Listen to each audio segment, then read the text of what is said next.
Musim ini Liverpool baru berhasil memenangkan satu piala aja di Carabao Cup. Setelah kemudian kalah dari Manchester United di FA Cup, kalah dari Atalanta di Europa League, dan sekarang kalah dari Manchester City dan Arsenal di Liga Inggris. Banyak fans Liverpool yang jadinya tuh bertanya-tanya, kira-kira nasib klub Merseyside kesayangan mereka di musim depan kayak gimana nih dengan Jurgen Klopp yang pergi, pemain-pemain kayak Thiago, Matip yang ya kemungkinan besar akan hengkang dari klub, pergantian staff, manajer baru, dan masih banyak lagi. Mendekati akhir musim 2023-2024, kita kayak dibuka gitu matanya. Kayaknya emang Liverpool itu belum punya kualitas yang cukup untuk bisa berkompetisi dengan tim kayak Arsenal dan Manchester City di Liga Inggris. Kedatangan Arne Slot di Liverpool itu udah mungkin 90% terkonfirmasi ya menurut Fabrizio Romano dalam podcast Here We Go.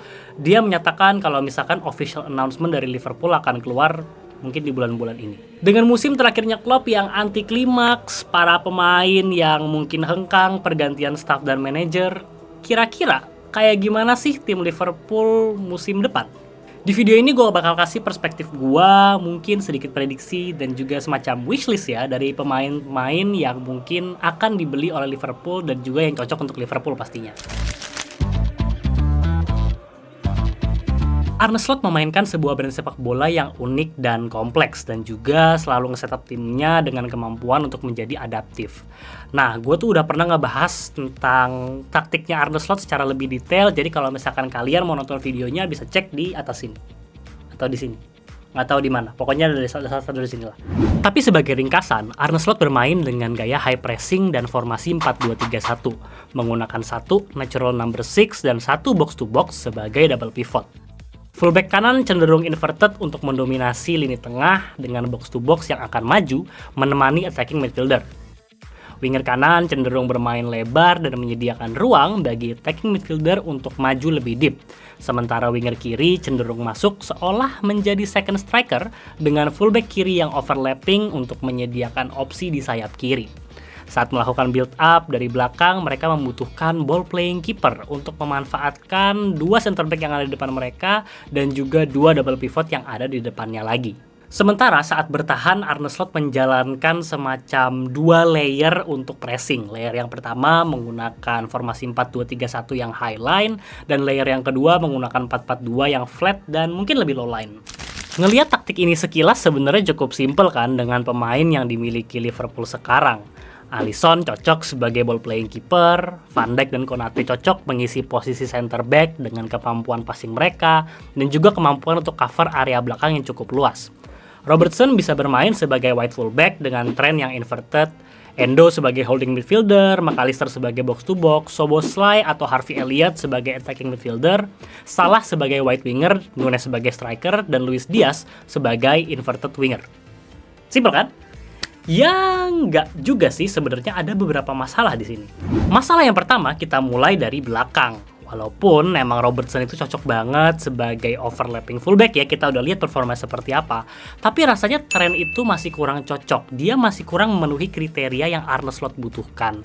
Karena yang Arne Slot butuhkan adalah pemain yang bisa masuk ke midfield tapi juga mempunyai tanggung jawab yang besar di right back. Sebagai contoh, Geertruida, right back yang digunakan oleh Arne Slot di Feyenoord cenderung memainkan passing-passing pendek, melakukan one-two passing, dan nggak begitu memainkan long ball. Selain itu, Geertruida juga memiliki tanggung jawab defense yang besar, dan dituntut untuk siap naik turun lapangan ketika penyerangan berubah menjadi pertahanan, atau sebaliknya. Sementara itu, tren biasanya invert dari right back ke midfield untuk menggunakan kemampuan long passingnya yang memang luar biasa ya, baik itu secara datar maupun melambung, melakukan shooting, ikut serta dalam proses kreativitas dalam menyerang. Terlebih lagi, tren itu seperti yang kita tahu tidak memiliki disiplin tinggi dalam hal bertahan, dan ini bisa meninggalkan gap yang besar di pertahanan Liverpool saat counter attack.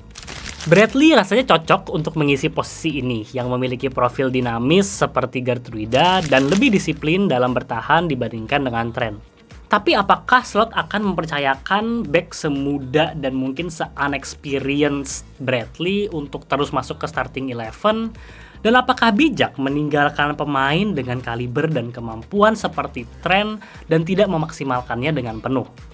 Jawabannya, kemungkinan besar enggak. Masalah yang kedua berada di lini depan. Salah adalah tipe winger yang lebih suka berada dekat dengan kotak penalti lawan. Dan kemampuan dia untuk menciptakan peluang dengan space-space kecil dan kemahirannya dalam finishing membuatnya menjadi pemain yang sangat berbahaya sekaligus cocok sebagai inverted winger dalam sistem Arne Slot. Tapi kalau right back-nya udah inverted, terus right winger-nya juga inverted, kayaknya ini akan membuat Liverpool jadinya bisa bermain dengan sangat satu dimensional karena di bagian kanannya, di flank kanannya itu nggak ada yang ngisi. Arne Slot adalah tipe manajer yang mampu untuk beradaptasi. Dia nggak terpaku dengan taktik dan strateginya sampai mati. Dia bukan Jurgen Klopp, bukan De Zerbi, dan bahkan bukan Pep Guardiola. Jadi, kemungkinan besar dia akan melakukan tweaking untuk mengubah sistemnya, sehingga tetap bisa menggunakan tren dan salah, tapi juga tetap memiliki tim dengan kemampuan dan ketahanan terhadap counter-attack. Maka dari itu, gue memprediksi kalau setup Liverpool di bawah Arne Slot akan kurang lebih seperti ini. Mereka akan obviously menggunakan formasi yang udah digunakan Arne Slot selama ini, 4-2-3-1. Untuk menjelaskan prediksi gue, kita harus terlebih dahulu membagi pitch-nya menjadi zona. Tapi, sebelum kita ngebagi pitch-nya menjadi zona, jangan lupa untuk subscribe, jangan lupa juga untuk like, dan tinggalkan komen di postingan ini karena itu bakal nge-support dan ngebantu gue banget. Thank you banget BTW untuk supportnya di video terakhir, itu bener-bener bikin gue jadi ya semangat sih untuk bikin video lagi. Nah, kembali ke pembagian pitch-nya. Secara vertikal, pitch itu bisa kita bagi jadi 4 zona. Build zone, progress zone, penetrate zone, dan finish zone. Buat yang mau tahu lebih lagi tentang istilah-istilah ini, bisa cek videonya Football Meta ya. Nanti bakal gue taruh di kolom deskripsi karena gue juga sebenarnya belajarin dari situ kok. Selain itu, zona juga bisa kita bagi secara horizontal, jadi zona wing, zona half space, dan zona center. Untuk memanfaatkan kemampuan tren, di sini kita akan mengasumsikan bahwa selama build, right back akan masuk ke posisi pivot, ditemani dengan holding midfielder. Sementara lini belakang akan berubah menjadi back 3 dengan left back yang akan di-convert menjadi left center back. Box to box akan maju dan menjadi tandem untuk attacking midfielder. Bagian build up ini sangat crucial buat Liverpool dan mereka nggak boleh sampai kehilangan possession karena seperti yang kita tahu timnya Arne Slot itu sangat rentan terhadap counter attack. Di sini para pemain di belakang ya which is 1 kiper, 3 center back dan 2 midfielder di pivot itu harus mampu mengalahkan press lawan. Saat bola mulai memasuki area zona progress, di sini right back akan maju ke posisi attacking midfielder dan attacking midfielder akan keluar ke area wing kanan.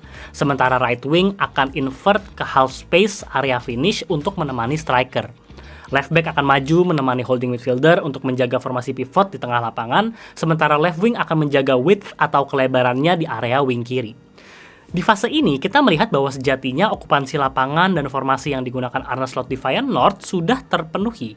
Hanya memang pemain-pemain dan posisinya aja yang digunakan yang sedikit berbeda.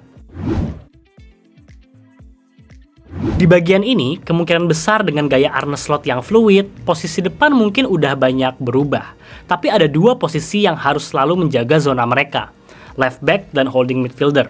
Di sini mereka akan diinstruksikan untuk menyerang bola muntahan atau menjaga zona wing untuk menghadapi counter attack musuh.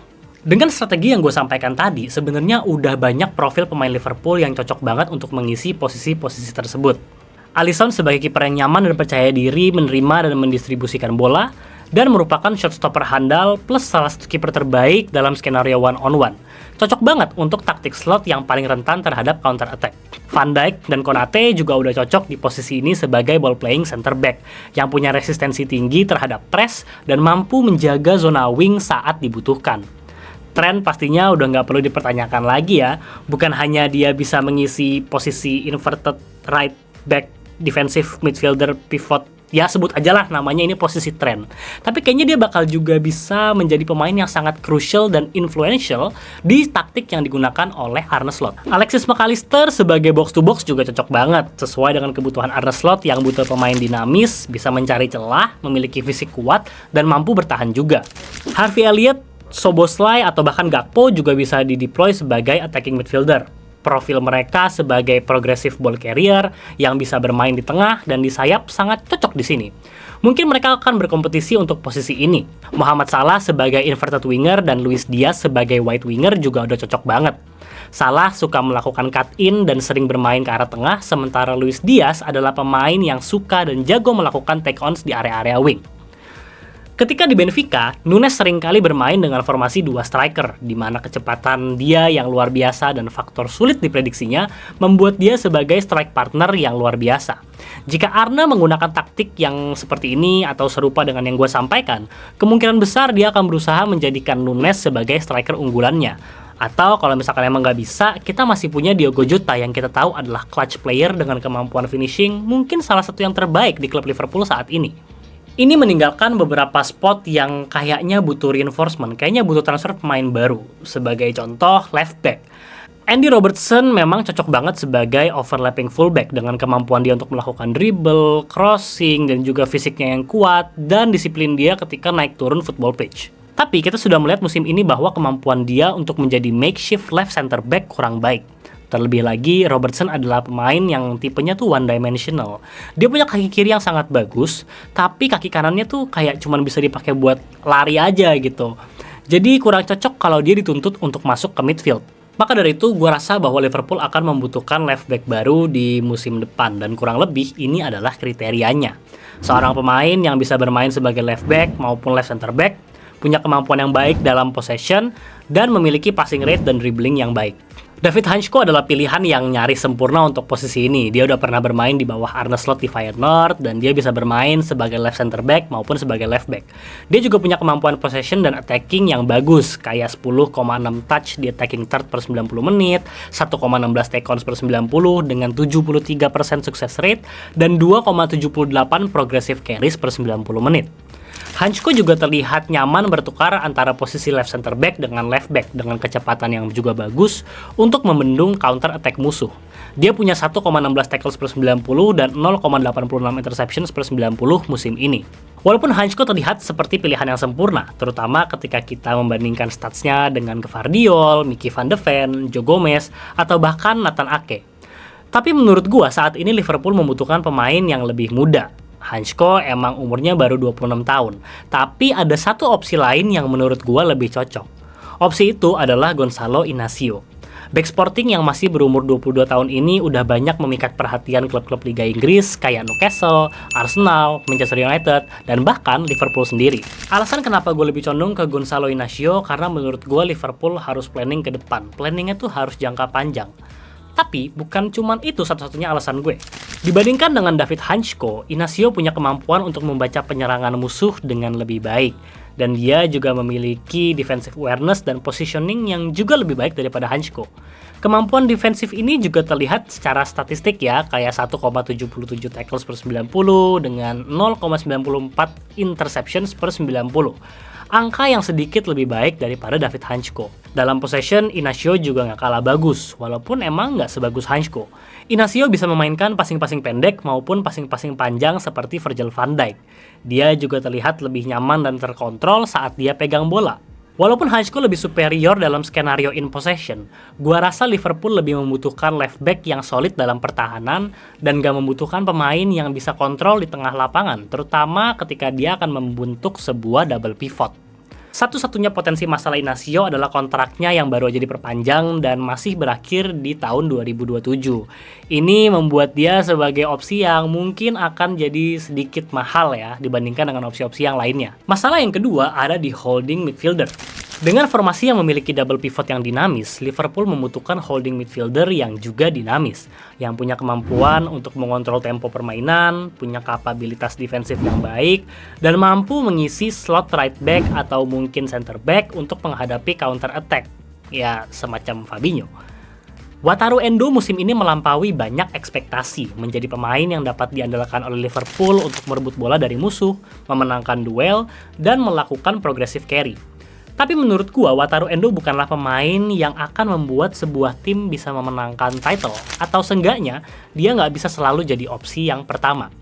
Role Endo di Liverpool musim depan gua prediksi akan mirip seperti James Milner, pemain utility yang solid yang bisa masuk saat dibutuhkan. Untuk mengisi posisi holding midfielder ini ada 3 kandidat yang menurut gue menarik banget. Dan gue akan coba jelasin kenapa dan juga akan menyebutkan mana yang menurut gue paling cocok untuk Liverpool saat ini. Yang pertama sekaligus kandidat yang menurut gue paling cocok untuk Liverpool saat ini adalah Joshua Kimmich dari Bayern Munchen. Joshua Kimmich adalah seorang defensive midfielder yang juga bisa bermain sebagai right back maupun sebagai box-to-box midfielder. Kimmich punya kapasitas passing dan possession yang sangat bagus, 81,6 passes per 90 menit, 1,03 take-ons per 90 menit, dan 6,16 carries per 90 menit. Berdasarkan statistik, Kimmich ini bisa go toe-to-toe dengan defensive midfielder lainnya kayak Frenkie de Jong, Rodri, dan juga Declan Rice. Gak cuman itu, secara defensif Kimmich tuh juga gak kalah dengan 1,85 tackles per 90 menit, 0,6 interceptions per 90 menit, dengan 66,7% successful tackle rate. Walau memang statistik dia masih di belakang Rodri, Rice, dan De Jong, tapi emang di sini profile yang Liverpool butuhkan itu lebih ke versatile player yang bisa progres bolanya maju dalam double pivot. Cocok banget untuk Kimmich. Kondisi Bayern yang lagi nggak jelas banget musim ini, ditambah lagi dengan situasi kontrak Kimmich yang akan berakhir di musim panas 2025, membuka peluang bagi Liverpool untuk mendatangkan pemain ini dengan harga diskon. Yang jadi permasalahan dengan Kimmich itu cuma satu, dia hanya 1 tahun lebih muda daripada Endo. Dan kayaknya ini bukan investasi atau solusi jangka panjang, terutama dengan harganya yang kemungkinan bisa di kisaran 50 juta euro. Ini kayaknya nggak akan dilakukan oleh Michael Edwards atau FSG. Maka dari itu, ada beberapa alternatif yang gue tawarkan di sini. Yang pertama, Boubacar Kamara yang udah punya experience Premier League, masih berumur 24 tahun, sangat solid secara defensif, dan hampir setengah dari professional match-nya juga dijalankan sebagai center back. Jadi dia memang pemain versatile yang merupakan opsi yang sangat-sangat baik. Yang kedua ada Orkan Kokcu. Profil pemain kreatif, influential dengan passing rate yang baik, dan masih berumur 23 tahun. Dia mampu mengisi berbagai role di gelandang kayak number 6, number 8, atau bahkan number 10. Orkan Kokcu juga punya pengalaman berada di bawah asuhan Arne Slot, dan ini bisa menjadi poin yang penting untuk dipertimbangkan. Dan yang terakhir ada Mats Wiever, gelandang 24 tahun yang tampil gemilang di Feyenoord di bawah asuhan Arne Slot. Wiever punya hampir segalanya, mulai dari kemampuan defense yang sangat baik, composure saat pegang bola, dan kemampuan passing yang di atas rata-rata. Tapi ada alasan kenapa gue tetap lebih milih Joshua Kimmich dibandingkan dengan kandidat atau opsi yang lainnya. Boubacar Kamara kurang kuat dalam aspek progressing the ball dan juga kurang kuat dalam mendiktate permainan. Orkan Kokcu kurang cocok kalau dideploy di double pivot yang punya tanggung jawab untuk mengisi right back. Dan Mats Wiever rasanya belum begitu terbukti. Dia baru bermain di tim sekelas Feyenoord dan rasanya kurang adil kalau dia yang harus dipilih untuk starting ketimbang dengan Endo. Kalau Liverpool emang serius mau mengembalikan keadaan musim depan, gua rasa Joshua Kimmich adalah pilihan yang paling tepat. Dengan skill, kemampuan, profile, versatility, dan experience yang dia punya, dia akan menjadi sebuah aset yang sangat valuable di Liverpool. Musim depan Liverpool juga nggak hanya butuh pemain yang akan masuk ke starting 11 dengan pemain kayak Thiago, Matip, dan Adrian yang udah akan habis kontrak di akhir musim. Salah dan Van Dijk yang sudah melewati batas umur 30 dan beberapa alasan lainnya. Mereka juga membutuhkan pemain untuk bangku cadangan dan pelapis starting 11. Mohamed Salah adalah pemain kelas dunia. Itu nggak bisa dipungkiri. Walaupun musim ini banyak yang bilang kalau Salah itu udah nggak seproduktif dulu, pada kenyataannya statistik mengatakan sebaliknya. Masalah Liverpool saat ini bukan ada di Salah, melainkan ada di pemain yang bisa berkompetisi dengan Salah sekaligus menjadi understudy-nya di posisi right wing. Michael Olise adalah pilihan gua untuk posisi ini. Walau umur dia masih 22 tahun, dia udah punya pengalaman yang cukup banyak di Premier League. Olise punya profil yang mirip tapi juga berbeda dari Salah. Olise punya kemampuan teknis yang lebih baik daripada Salah, tapi nggak punya fisik yang sekuat dan seeksplosif Salah. Keduanya sama-sama punya kemampuan chance creation yang baik, sama-sama mampu memberikan key passes untuk penetrasi box musuh, dengan goal creating pass per 90 yang mirip. Musim ini, Olise mencatatkan gol per 90 menit yang lebih tinggi daripada Salah, dengan assist per 90 yang sama persis. Kualitas Olise memang udah terbukti, ditambah lagi dia menawarkan kemampuan ball holding dan dribbling yang sangat bagus, bahkan jauh di atas Salah musim ini. Olise juga merupakan tipe pemain yang suka melakukan cut-in, memiliki kemampuan shooting jarak jauh yang sangat baik, dan bahkan bisa menawarkan opsi set piece dengan kaki kirinya dia, mau itu direct free kick, indirect, maupun corner. Dua alasan yang mungkin membuat Liverpool enggan untuk mendatangkan Olise adalah track record injury-nya dan juga harganya yang kemungkinan besar akan mahal. Tapi gue rasa dengan kemampuan dan potensi yang akan dia bawa ke Liverpool, menurut gue ini adalah investasi yang harus diambil. Investasi yang pas. Sebelum musim depan dimulai, Virgil van Dijk sudah akan menjejaki umur 33 tahun. Emang sih kalau kita lihat pemain-pemain kayak Thiago Silva, Reus, Griezmann, Modric, Toni Kroos, semuanya masih bisa bermain di level yang sangat-sangat tinggi terlepas dari umur mereka. Tapi dengan Matip yang habis kontrak, gua rasa Liverpool tetap butuh pemain baru di posisi center back.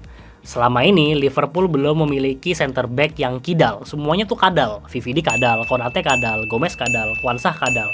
Maka gua rasa ini adalah saat yang tepat untuk merekrut understudy untuk Virgil van Dijk yang bisa bermain sebagai left center back di tim Liverpool. Opsi yang paling gue suka adalah Willian Pacho. Masih muda di umur 22 tahun, bermain untuk Frankfurt, dan kita tahu transfer dari Bundesliga ke Liverpool biasanya berakhir dengan baik. Kayak Matip, Firmino, Konate, ya mungkin kecuali Naby Keita. Pacho punya fisik yang kuat dengan kecepatan yang sangat baik, jadi mampu berduel dengan penyerang-penyerang EPL kayak Haaland, Watkins, dan juga Toni. Pacho juga masuk ke dalam 16% back di dunia dalam hal block, interception, tackle, dan clearance. Saat ini, Pacho memiliki value 30 juta di transfer market, dan dengan performanya musim ini ditambah dengan kontraknya yang dikabarkan masih sampai 2028, kemungkinan besar Liverpool harus mengeluarkan uang yang cukup besar untuk mendatangkan pemain ini. Maka dari itu, gue menyiapkan satu alternatif lagi yang sifatnya bukan solusi jangka panjang, tapi memang purely sebagai pelapis starting 11. Dan dari segi harga, kayaknya ini make sense banget. Opsi yang kedua adalah Tosin Adarabioyo. Opsi yang kedua adalah Tosin Adarabioyo, center back dari Fulham yang di akhir musim ini akan habis kontrak. Pemain umur 26 tahun ini punya profil yang mirip dengan Virgil van Dijk ya, walaupun memang dari segi kualitas dia masih kalah. Secara defensive action, Tosin punya 0,61 tackles per 90, sedikit di bawah Virgil van Dijk dengan 0,67 per 90. Punya 1,39 interceptions dan 0,89 blocks per 90. Angka yang nggak luar biasa, tapi ya juga nggak jelek. Tosin juga sangat kuat untuk aerial duels dan masuk ke dalam 12% center back sedunia untuk statistik ini. Passing play Tosin memang bukan yang terbaik, tapi juga nggak jelek kok. Masih masuk ya di atas rata-rata lah untuk center back. Yang membuat Tosin Adarabioyo menarik sebagai opsi adalah situasinya sebagai free agent di musim panas nanti, yang berarti Liverpool bisa menambahkan lapisan pertahanan mereka tanpa perlu mengeluarkan biaya yang besar. Dan itu adalah transfer-transfer yang menurut gua paling masuk akal dan ideal untuk Liverpool untuk menghadapi musim depan di bawah Arne Slot. Di dunia yang ideal ya kita bakal beli semua pemain yang kita butuhkan dan bakal pilih semua opsi pertamanya ya, tapi sayangnya kan kita nggak hidup di dunia itu. Maka di akhir video ini gue bakal coba jelasin menurut gue siapa aja yang kemungkinannya paling besar, sambil juga mempertimbangkan budget dan juga net spend yang Liverpool punya. Kiper utama diisi dengan Alisson Becker dan Kelleher sebagai pelapis, dua ball playing goalkeeper yang sangat baik.